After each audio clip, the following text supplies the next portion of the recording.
pulang jam berapa? Tadi pulangnya sekitar jam 10-an, Bu. Kok pulangnya tidak seperti jam biasanya?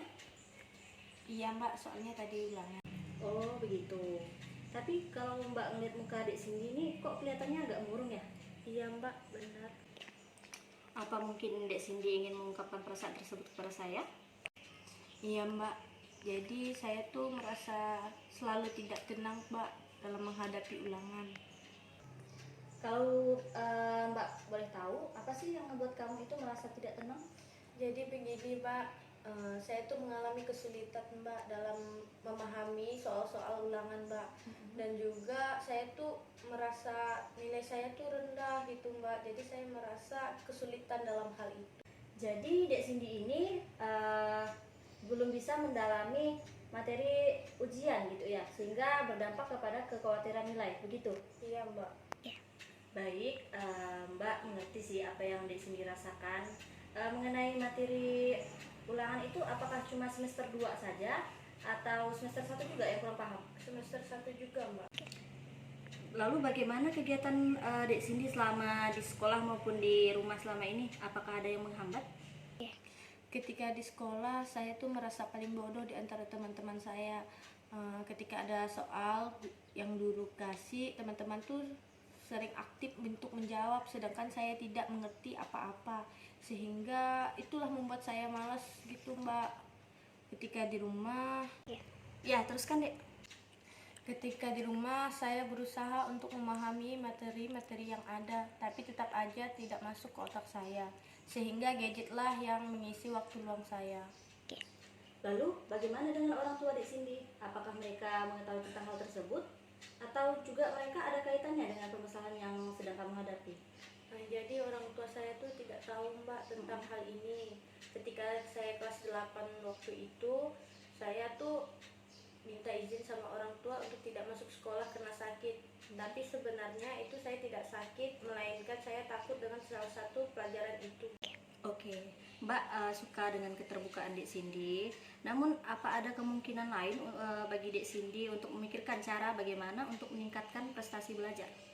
Sebenarnya saya tuh ingin belajar kelompok, Mbak, sama teman-teman saya untuk mengerjakan soal-soal. Tetapi saya merasa minder bersama teman-teman saya. Jikalau tidak bisa, saya juga ingin meminta kepada orang tua saya untuk memberikan saya privat. Tapi hal ini belum saya bicarakan kepada orang tua saya. Dari apa yang Dek Cindy katakan barusan itu, saya melihat bahwa di dalam diri Dek Cindy ini sebenarnya udah ada kemauan yang tinggi ya untuk belajar. Namun dihambat oleh rasa pesimis. Apakah benar begitu? Ya, benar, Mbak. Setelah lulus ini saya ingin masuk ke SMA pilihan saya. Jadi saya ingin nilai yang tidak mengecewakan gitu, Mbak. Mbak menghargai kegigihan kamu dalam berusaha, dan menurut Mbak apa alternatif yang sudah kamu pilih itu sudah cukup realistis gitu ya. Nah, sementara waktu ini Mbak bisa loh membimbing kamu. Apakah kamu bersedia? Mbak kan kuliahnya sering pulang malam, apakah tidak mengganggu Mbak? Saya juga malu jika ditanya nanti tidak tahu apa-apa. Alangkah baiknya di sini itu tenang saja. Untuk masalah waktu nanti kan Mbak bisa meluangkan waktu Mbak di hari Minggu gitu ya. Baiklah, Mbak, lalu bagaimana ketika di sekolah saya mampu untuk menyerap sedikit demi sedikit pelajaran ya, Mbak? Jangan sungkan deh untuk bertanya kalau misalnya belum paham. Seorang guru itu kan pastinya nggak akan ragu dan akan mengerti jika misalnya muridnya itu belum paham dengan materi dan akan mengulangi materi tersebut gitu ya. Ataupun di sini ini juga bisa bertanya kepada teman yang lebih paham gitu. Namun semuanya Mbak kembalikan lagi kepada Dek Cindy karena Dek Cindy yang lebih mengerti gitu ya. Ya, baik, Mbak. Untuk lebih memudahkannya lagi, bagaimana kalau Dek Cindy itu membeli buku-buku yang berhubungan dengan materi ulangan dan juga perbanyak membaca buku biar lebih cepat paham gitu ya. Baiklah, Mbak, kalau begitu. Namun saya tuh masih ragu, Mbak, dengan waktu yang singkat ini untuk memaksimalkan usaha saya.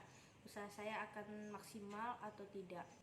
Sesungguhnya Allah itu memberikan kemudahan untuk hambanya yang mau berikhtiar. Berarti semuanya itu ada pada diri kita. Insya Allah Allah itu akan memudahkan segala urusan kamu. Jadi jangan pesimis dulu, buktikan kalau kamu bisa. Baik, saya mengerti Mbak. Dari pembicaraan kita sejak tadi, ada beberapa hal yang dapat kita peroleh untuk kesimpulan sementara. Apakah di sini dapat mengungkapkannya? Iya Mbak, ada beberapa alternatif yang saya tangkap dari yang pertama, meminta penjelasan kembali dari guru. Yang kedua, belajar dari Mbak maupun belajar dari buku-buku prediksi soal ulangan. Yang ketiga, saya tidak boleh pesimis Mbak. Ya, selain itu Mbak nantinya juga akan memberikan kamu rumus-rumus singkat yang Mbak dapat sewaktu SMP agar kamu itu mudah dalam memahaminya. Tuh. Iya Mbak, saya setuju. Oke, bagaimana perasaan di sini setelah kita berbincang-bincang? Setelah berbincang-bincang dengan Mbak, saya merasa lega dan juga saya merasa senang telah menemukan titik cerah saya dalam perasaan cemas saya Mbak. Oke, kalau begitu apakah ada hal lain yang ingin di sini disampaikan? Saya rasa tidak ada lagi ya.